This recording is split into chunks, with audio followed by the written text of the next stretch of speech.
I would like to welcome Hi. Avinesh, Vinod, who is the head of culture for Coca-Cola, looking after UAE, Qatar, Oman, and Bahrain. And today we're going to be talking about building a feedback culture, trying to understand how can organizations move forward through feedback. So let me start by asking you, what actually is feedback? So first of all, thank you, Amia, for the opportunity for me to be here. And yeah, so feedback. Feedback is actually a very important exercise in any organization, and this is actually kind of crucial for any employee, or even for the line manager, or even peers, for the matter of fact. And there are two types of feedback. Just feedback, which is one way. But what I really wanted to talk about today is talk about and share with you guys about constructive feedback and how that is how that's important for any organization, right? And if you look at why we need to give constructive feedback regularly, I would like to speak about this in three different contexts, from the lens of an organization itself, and also for the lens from a line manager, and also from the lens of an individual.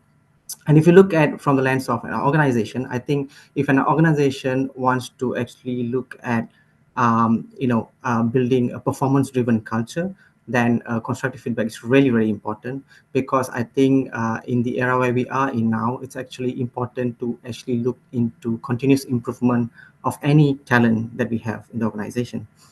All right. And if you look at the lens from a manager perspective, I think it's a great opportunity for a manager to build a connection, to build trust, and also it's really important for an employee to be heard as a talent.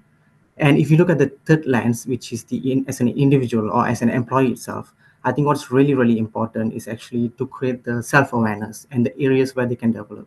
I'm sure, Omnia, you would have heard about Johari window model, and there's actually four quadrant, and it talks about the areas that you know about yourself, the areas that you don't know about yourself, the areas that others know about you, and the areas that others don't know about you. And in that four quadrant, actually, there's one point which is talking about blind spot. And I think constructive feedback really help an employee to actually realize their um, uh, strength or awareness, or in terms of self-awareness, mostly I would say. And that's about it. I think that's in a nutshell, that's really important to have constructive feedback. It's difficult to accept though, right? You still find people who are not very willing to accept constructive feedback. How do you handle this? Okay, so this is really important. I think that's a good question. First of all, Omnia, I think not everyone is open for feedback. But so how do you do that? So in my experience, what do I do is actually this exercise. What I really do is I actually get them to give feedback on me first as a manager, and how did I perform as a manager? What are the areas that I can improve? I think this will actually break the ego, but it has to be done in a very authentic way. And I think once you get the employee to actually ask, or to give you feedback, and once you accept it, and I'm really sure that that person will actually have some confidence to get some feedback from you as well, because you're also willing to listen. So that's some of the skills that are some of the techniques that I use actually. Right. And it works.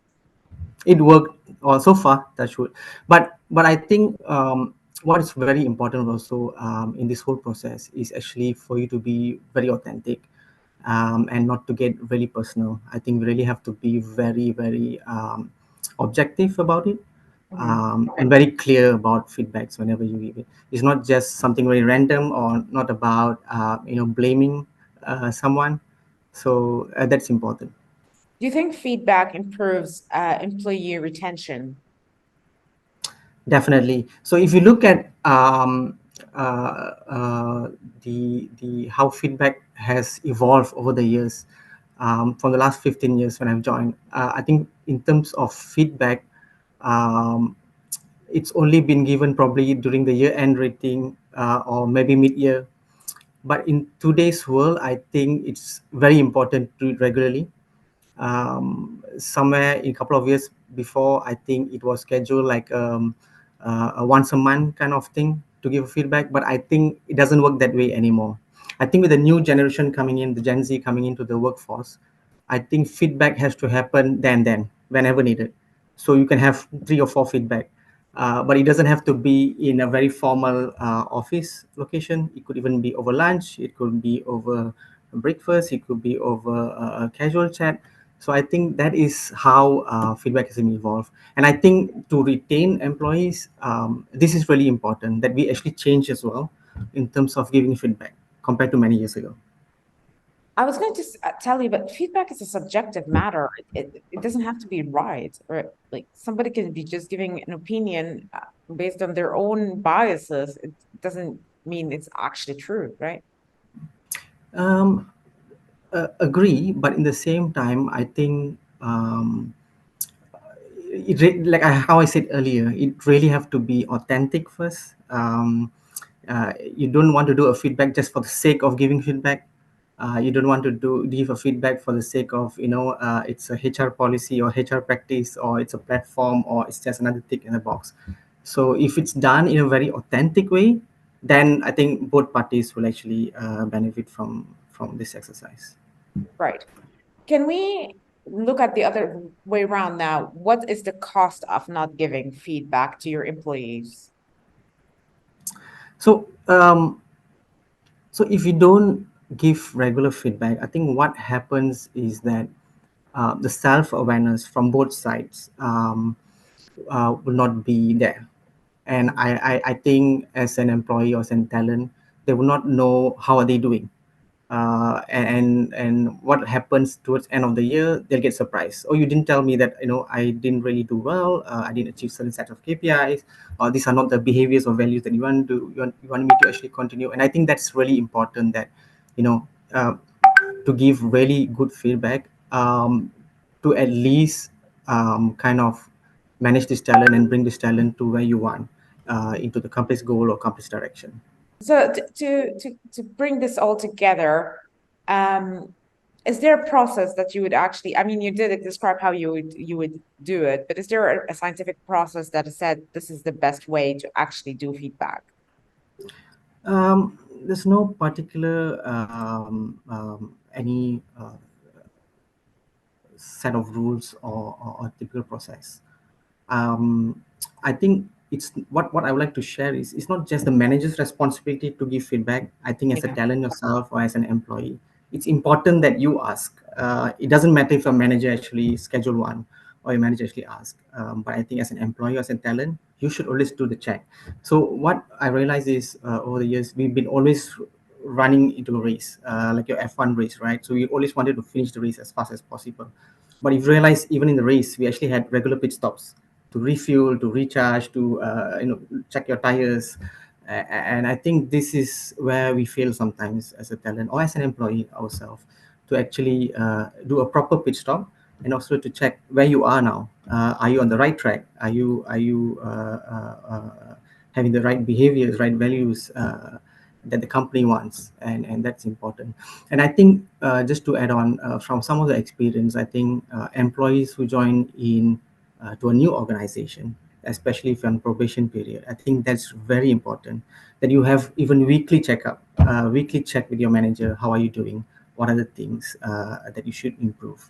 And again, and that's about it. It's interesting that you mentioned that because I wanted to ask you, um, how do you incorporate someone who did not come from a culture where they're interested in their employees' well-being to a culture that they're interested in your employees' well-being?